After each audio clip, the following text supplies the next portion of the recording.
সেই নাগরিকত্বে যাতে আমরা অ্যাপ্লিকেশন না করি সিএতে, তার জন্য কিন্তু ঠাকুরনগর বসে মমতা ব্যানার্জি বারবার বলেছে যে আপনাদের তো ভোটার কার্ড রয়েছে, আপনাদের তো আধার কার্ড রয়েছে, সেটাই তো নাগরিকত্বের প্রমাণ।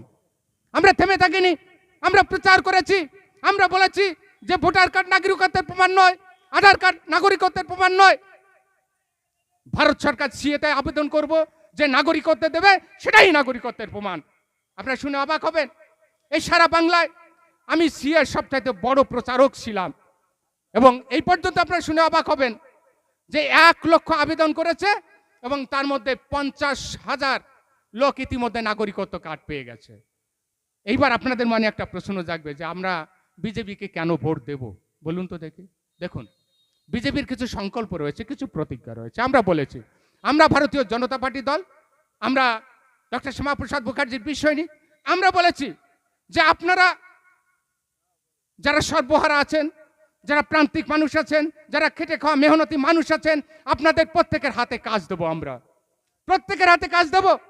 আপনারা জানেন যে সরকারি কাজের একটা সীমাবদ্ধতা আছে, সবাইকে তো সরকারি কাজ দেওয়া যাবে না। তার জন্য আমরা বলেছি যে যে সমস্ত ছেলেরা বেকার আছে, যতদিন না চাকরি পাবে প্রত্যেকটা ছেলেকে ততদিন আমরা 3,000 টাকা করে দেবো, 3,000 টাকা করে দেবো। এই টাকাটা কিভাবে দেবো জানেন? দিদিমণি ওই যে বেকার ভাতা দিচ্ছে না, ভাতা ভাতা, ছেলে মেয়েদের কাজ শেখাবে না। আমরা বলেছি আমরা দেবো উৎসাহ ভাতা, ছেলে যতদিন 3,000 টাকা করে পাবে, যতদিন না কাজ হয় ততদিন তাকে আমরা কাজ শেখাবো, কাজ শেখাবো, চাকরি পাবে, ভাতা সে নেবে না। এটা আমাদের কথা। তারপর আমার মায়েরা, মাতৃশক্তি এখানে আছে, আপনারা বলবেন যে আমরা তো লক্ষ্মীর ভান্ডার পাচ্ছি তো 1500 টাকা 1700 টাকা। আপনাদের জন্য বলছি, দেখুন 1500 টাকা অত্যন্ত গুরুত্বপূর্ণ, 1700 টাকা অত্যন্ত গুরুত্বপূর্ণ।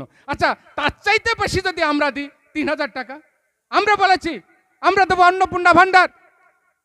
মমতা ব্যানার্জি যে টাকা দিতেন তার দ্বিগুণ 3,000 টাকা করে দেব, এবং মাসের 1 থেকে 5 তারিখের মধ্যে শুধু নামটা পরিবর্তন হয়েছে, অন্নপূর্ণা ভান্ডার আমরা দেব। 100 দিনের কাজ আমরা মনরেগা বলি, তাই না? আপনারা তো জানেন যে মনরেগায় যাদের কার্ড ছিল টাকা পেয়েছে এমন নিদর্শন নেই। আমরা বলেছি যে 100 দিনের কাজকে আমরা 125 দিন করে দেব, এবং প্রত্যেকটা শ্রমিক যাতে টাকা পায় তার বন্দোবস্ত আমরা করে দেব। কিষাণ সম্মান নিধি, কিষাণ সম্মান নিধি আমরা স্থির করেছি যে আপনারা এখানে গ্রাম বাংলার মানুষ অধিকাংশই কৃষক, চাষি, এখন জমিতে চাষ করে তো লাভ হয়ই না, আপনারা জানেনই, তাই না? যে সময় কোনো ক্ষতি হবে আমরা সেই সময় সাহায্য করব। তা বাদে কিষাণ সম্মান নিধিতে প্রত্যেক কৃষককে আমরা বছরে 9,000 টাকা করে দেবো, এটা আমার সংকল্প রয়েছে। প্রধানমন্ত্রী আবাস যোজনা, তাই না? রাজ্যের নেত্রী, চোরের মক্ষী রানী, মক্ষী রানী তিনি কি বলেন, কি দেন? 1,20,000 টাকা করে দেন, তাই না? আমরা বলেছি 1,20,000 তো দেবই, বিজেপি সরকার আসবে এবং তার সঙ্গে 1,80,000 যোগ করবো, 3 লক্ষ করে দেবো যাদের মাথার উপর ছাদ নেই। তাহলে আমরা কি দিলাম? যারা সর্বহারা প্রান্তিক মানুষ তাদের হাতে কাজ দিলাম, মাথার উপর ছাদ দিলাম, পেটে ভাত দিলাম, তাই না? আর আপনার সন্তানকে বললাম যে এই তৃণমূল কংগ্রেস থাকতে আপনার ছেলের চাকরি হবে না। তাহলে চাকরি হবে কি করে? আমরা বলছি যে এই 26 সাল 4 মে যেদিন রেজাল্ট ঘোষিত হবে ভোটের, নিশ্চিত থাকুন এই পশ্চিম বাংলার বুকে বিজেপির পদ্ম ফুল ফুটবে ফুটবে ফুটবে। আর সেদিন আপনার সন্তান যার মেধা আছে তাকে মেধাযুক্ত ঘুষমুক্ত চাকরি দেব, অর্থাৎ চাকরি পাওয়ার জন্য 1 পয়সা ঘুষ দেওয়া লাগবে না। আমরা প্রতিজ্ঞা করেছি, আমাদের সংকল্পে রয়েছে। আর পুলিশ বললাম দলদাস, রাজনৈতিক প্রভাবমুক্ত একটা পুলিশ প্রশাসন আমরা উপহার দেব আপনাদের সবার জন্য। ঘুষমুক্ত চাকরি, রাজনৈতিক প্রভাবমুক্ত পুলিশ প্রশাসন পাবেন, কি চাই বলুন তো? আর এটা আমাদের সংকল্পে রয়েছে। পরিষ্কার বলছি, যারা গর্ভবতী মা অন্তঃসত্ত্বা রয়েছেন 6,000 টাকা করে দেয় রাজ্য সরকার, আমরা বলেছি ওটাকে 21,000 টাকা করে দেবো।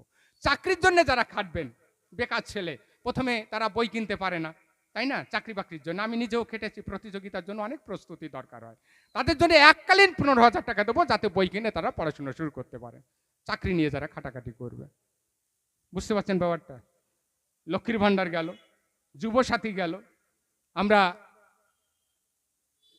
কিষাণ সম্মান নিধি দিলাম, যারা চাকরি করবে তাদের এককালীন 15,000 টাকা দিলাম, যারা বেকার আছে তাদের মাসে 3,000 টাকা করে দিলাম। এইবার আর একটা প্রশ্ন আসবে, দেখুন আমি তো মতুয়া, আমাদের কি আছে? বন্ধু সরকার আসবে, সেদিন দাবি করব যারা মতুয়া দলপতি আছে তাদেরও যাতে ভাতা দেওয়া হয় সেই বন্দোবস্ত আমরা করব। আর বার্ধক্য ভাতা, 1,000 নয় 3,000 টাকা করে দেব। বিধবা ভাতা 1 নয় 3,000 টাকা করে দেব। সব কিছু মমতা ব্যানার্জি যা দিত তার দ্বিগুণ করে আমরা দেব।